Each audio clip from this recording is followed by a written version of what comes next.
الزول الزول ولا نزول. نلا ونيلي نلا ونيلي الزول ولا نزول. أتسمثين أي مثلا مثلا لي فيديو إقعنان ثمور تقبلي ثاكني قعنان ثمور ثري المروك نكون ذات مثلا أم إمازيغن ليبيا موريتانيا تونس بوركينا فاسو النيجر les îles Canaries, Siwa, etc. Nous sommes tous d'une même famille. أين في قرحن يقرها في Kentucky. Ce n'est que la continuité des deux dernières vidéos. يخدمها أين يقعنان وثمثنا غير فين إلا ينوري في قريحة الحال يميد النيغ السنة لو 2 مارس 2024 يمي أذبو الجزائري يجلدين البيرو الفايدة الحزب الوطني الريفي قلبيار الجزائر الريفي ناقي مزمرة غدينا علمني وعلمنا راه بلي أذبو يخدم الباطل في القبايل منا أشحال يقنا الزقنا منظر إرثيا الدان ذو ذابو أما كن وغالن ذي عذاون القبايل كيف ما فهمت أكون جا الزرن كان أكيد سيمبوليك يوصل فيديو أين قدران يغبلان بثمورث إريفيين سوفوسي جدرميين المخزن مروكي أكل جا الزرن.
Slam, par l'image et le son. Zumrao, une corrélation ou une comparaison entre le régime d'Alger et le royaume du Maroc. Qui sérieuse la réponse qu'un. أم le régime algérien أم le régime marocain تمشابهن قول خدمة يخدمن كونتر الشعب نسن ونحواج راه باش أكون دفكا يعني دبراف سنم بالك خيري مي أم كي قرن استعرض فذكر فإن الذكرى تنفع المؤمنين أين قدران في مناضين الريف en 2017 اسمين غان الريفي قرناس محسن فكري بازوالي يزنوزو الحوث وساند تربع من المخزن خدمنا كومبلو روحن دمن فكروستيك ساعة فتشور ذو الحوث دمنت سنت ساس كروستيس سكشمنت غا حاشاكم أكاميون الزبل يروح يون المخزن يسلحا الميكانيزم اني تنغاف يعني يتوظف رحان تم كي قال يمارني يكر الحراك قريف يقبل الحراك يعني يقوى عطاس يفقد زكسون يون قرناس الناصر الزفافي ذريفي يجاد يون ووال مشام ويجي يقلان البيرو ياقي الحزب الوطني أريفي qui a été installé le 2 mars 2024 بيار ناصر الزفافي يقوثن سلقصح في لي جينيرو الجيريان يرنا يسماسن مفسدين سراقين. Voilà une autre version d'un Rifin, d'un leader Rifin qui se trouve aujourd'hui emprisonné pendant 20 ans. La vidéo يخدمها ثورة أتيت سيمبوليك باش تعلمن باللي لو ريجيم الجيريان كوم لو ريجيم ماروكان تواربان قيون مكان قرناس حمام وجدة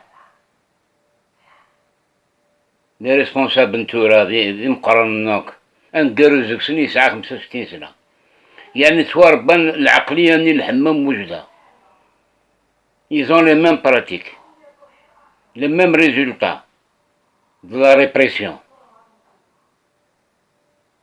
C'est pour ça كي قيمة حارق أم كيري في نقي قبلن أفدون ذذبو الجزائري كونتر القبائل et contre إمازيغان نظنين أم إمازيغان ليبيا.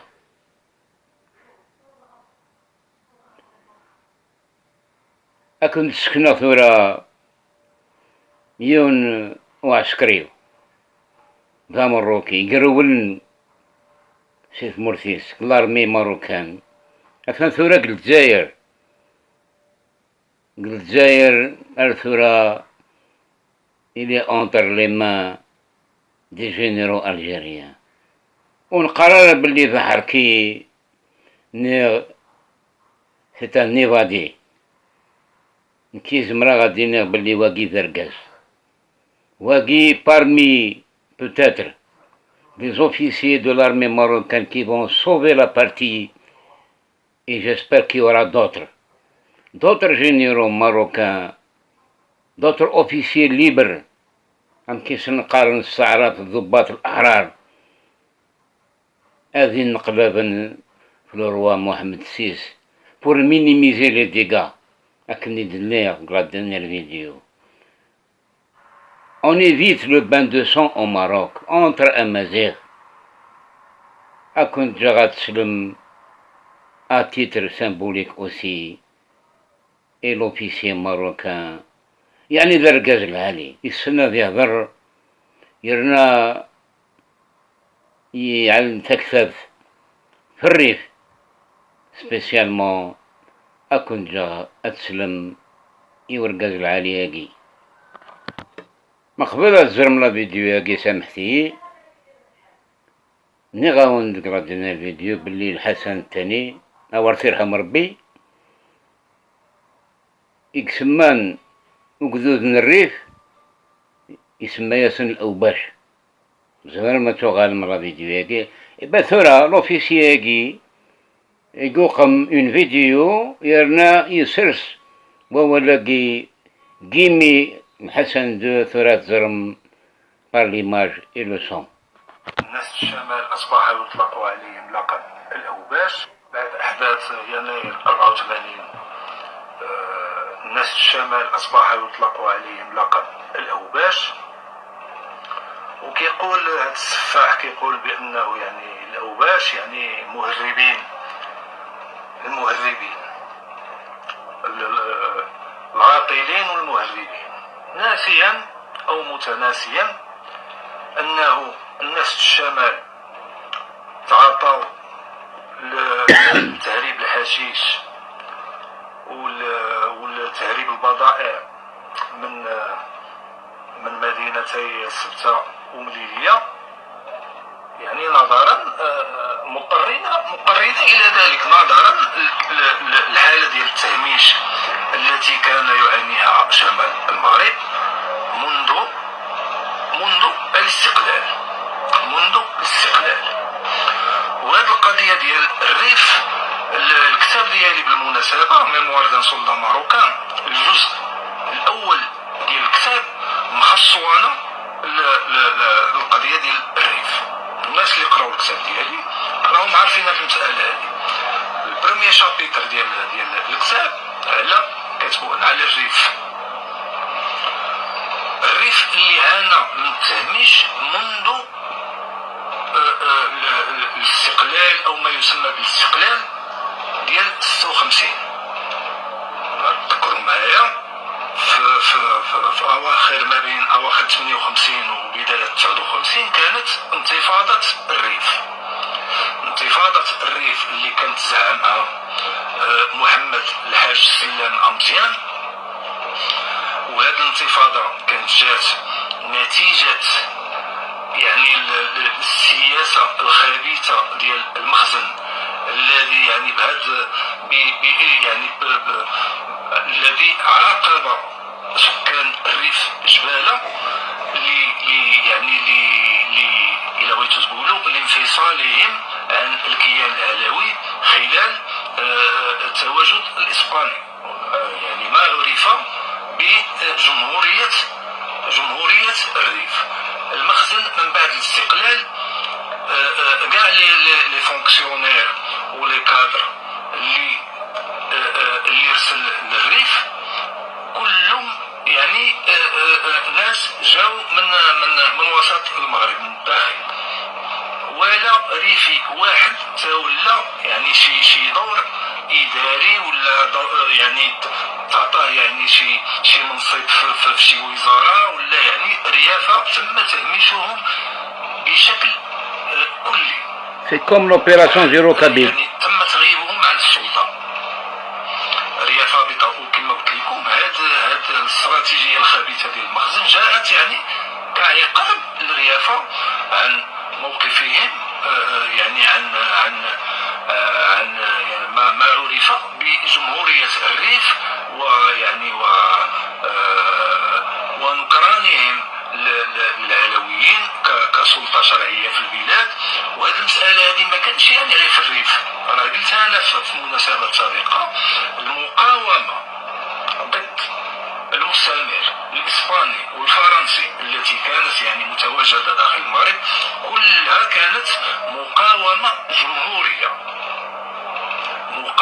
جمهوريه. نفس الناس اللي كانوا ثاروا على السلاطين ديال العلويين مما دفع العلويين الى ادخال فرنسا لحمايتهم هما نفسهم الذين قاوموا التواجد الفرنسي والاسباني. هذه المساله هذه خاصها تدخل مزيان للراس ديال المغاربه، لان تم برمجه عقولهم وغسل ادمغتهم لواحد الدرجه اللي ولاو كيقولوا الاستعمار الفرنسي والاستعمار الاسباني.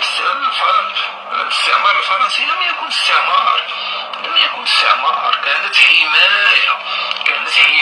هاد الناس هادو دخلوا فرنسا واسبانيا لحمايتهم، يعني بحال شي واحد مثلا مشى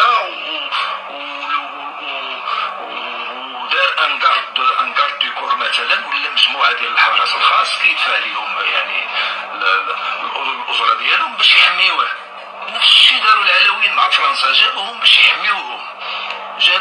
يحميوهم، فرنسا واسبانيا ما دخلوش يعني كمستعمرين، والمقاومه ضد تواجد الفرنسا والاسبانيا كنعرف في هذه المساله هذه. هذا هو السبب يعني اللي دفع الناس هادو باش يقطعوا كل صله مع العلويين، والمقاومه ديالهم كانت مقاومه جمهوريه. والمشروع ديال عبد الكريم الخطابي كان مشروع جمهوري ليس فقط لتحرير ما يعرف بالريف الجبالة يعني شمال المغرب، لا أو كما يدعي بعض اليمينيين المتطرفين من ريافة الذين يدعون أنه جمهورية الريف. وهذا لا، نحن مع حق ريافة أنا كنت من الأوائل هذه أكثر ما يفوق 10 سنوات، وعندي مقال منشور في جريدة الشروق الجزائرية عن حرب الريف والغازات السامة اللي استعملوا الإسبان، وهذا يعني مقال طويل كندعوكم باش تدخلوا تقراوه. أنا نخلي لكم الرابط ديالو في صندوق الوصف ديال الفيديو. يعني المشروع ديال عبد الكريم الخطابي كان هو تحرير المغرب كله وإرساء قواعد نظام جمهوري في المغرب كله، وليس فقط في المغرب بل في شمال افريقيا باكمله. هذا هو المشروع الحقيقي ديال عبد الكريم الخطابي. عبد الكريم الخطابي لم يكن يعني مشروعه هو تحرير الريف جبالة فقط، يعني ووضع يعني قواعد الدولة الجمهورية في الريف فقط. لا، هذا غلط كبير يرتكبه أنصار يعني الريافة الذين يريدون تحرير الريف. والمقبول الحسن الثاني كما قلت لكم في الريافة ناضوا عليه في 58 نظرا للتهميش الإداري الذي تعرضوا له في هذاك الوقت. لأن الريافة كما كتعرفوا الناس يعني عندهم واحد الشهامة، واحد الأنفة، وهذا ما يرضوش بالبراني يجي يحكمهم، وخصوصا إذا كان هذاك البراني اللي يجي يحكمهم إنسان ظالم وإنسان لا يستحق هذاك المنصب. أن هذيك السنوات يعني ما بعد 56 كانت سنوات مظلمة، يعني سنوات مرعبة في التاريخ المغربي.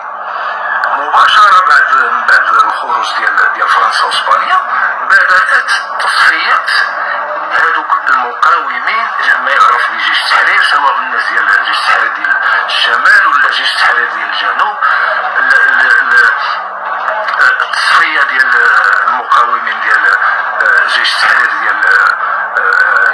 ديال الشمال قامت به فرق الموت ديال حزب الاستقلال المعروفة، كنظن الاسم الذي كانوا يطلقوا عليهم اليد السوداء، كنظن إلا ما خاف نكتب، فرق موت مسلحة قامت بتصفية يعني جميع المقاومين الكبار في الشمال، وتم دفنهم في مقابر جماعية. تكلمت أنا على هذا الموضوع في هذا المقال اللي قلت لكم في جريدة الشروق وحتى في الكتاب ديالي. الجينوسيد يعني مقابر جماعية سي كوم لو ريجيم الجيريان لا ميم شوز، با ديفيرونس. هذيك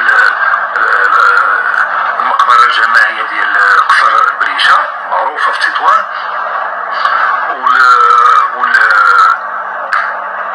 اسمو هذه الثورة ديال 58 59 تزعمها هذا محمد الحاج سلام، يعني كان على اتصال بعبد الكريم الخطابي اللي كان في هذيك الوقيته في مصر، وتم قمع هذه الثورة كما كتعرفوا. يعني محمد الخامس ارسل ما يفوق 10,000 مقاتل على رأسهم هذاك وفقير والحسن الثاني. وتكلمت انا بالتفصيل على هذه المسألة في الكتاب ديالي، يعني كيف كان الحسن الثاني لنفسه يطلق الرصاص من طائرة هليكوبتر على الريافة، كيف كان يلعب الحسن الثاني يعني لعبة، كان يسموها لعبة الموت مع الريافة، مع الأسرى الريفيين اللي كانوا كيشدوا، كان كيشدوا وكيشد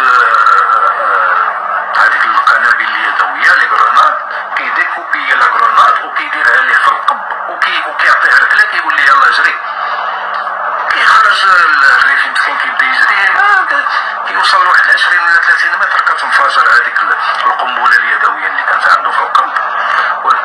بحال هكا كان يعني كيعامل الحسن الثاني ريافه، بحال هكا عاملو على داكشي باش قال في هذا الخطاب المشؤوم، قال للناس ديال الشمال بانكم عرفتوني يعني كولي العهد، يعني كتهديد مبطن، عرفتوني كولي العهد، من الاحسن ما تعرفونيش كملك. وفي القمع ديال هذه الانتفاضه ديال 84 استعملت نفس الاساليب التي استعملت في قمع ثوره 58 59، يعني طائرات الهليكوبتر كتطلق الرصاص على الناس. شفت انا هذا الشيء بعيني، راه ملصق عندي في الكتاب، شفت هذا الشيء بعيني انا بعيني.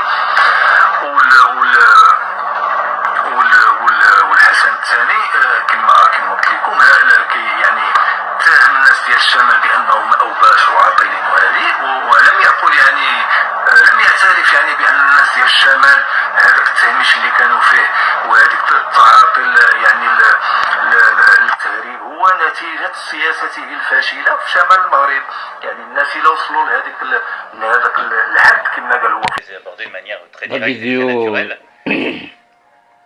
elle est trop longue, donc je m'arrête ici uniquement pour vous donner une impression générale sur ce qu'a dit cet officier marocain. Maintenant, je vais vous présenter ce qu'a dit le colonisateur français de la France officielle à travers son président Macron. Comment il a parlé sur le Hirak d'El Hoceima de 2017. Je vous laisse écouter. Semble s'accentuer ces dernières semaines.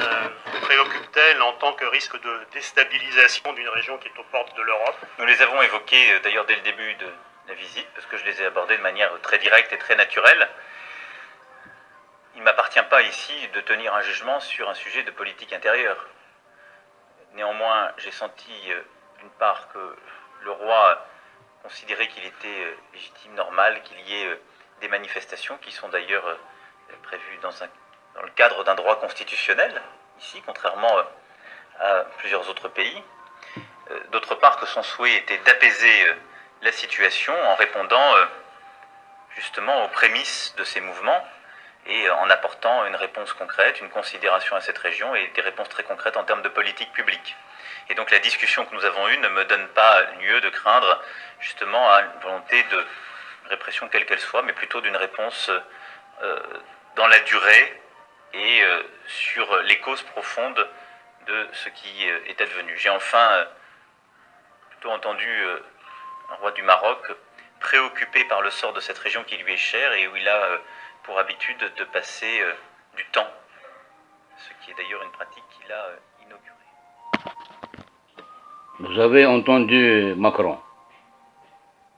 Maintenant, pour terminer cette courte vidéo par une intervention d'une Marocaine, Rifen, qui se plaint du pouvoir marocain du Makhzen, et qui se plaint aussi des entreprises françaises qui ont dominé un petit peu le terrain en matière d'investissement et que ces mêmes entreprises ont lésé les rifins dans leurs droits et dans leurs obligations. Je vous laisse écouter cette brave femme courageuse.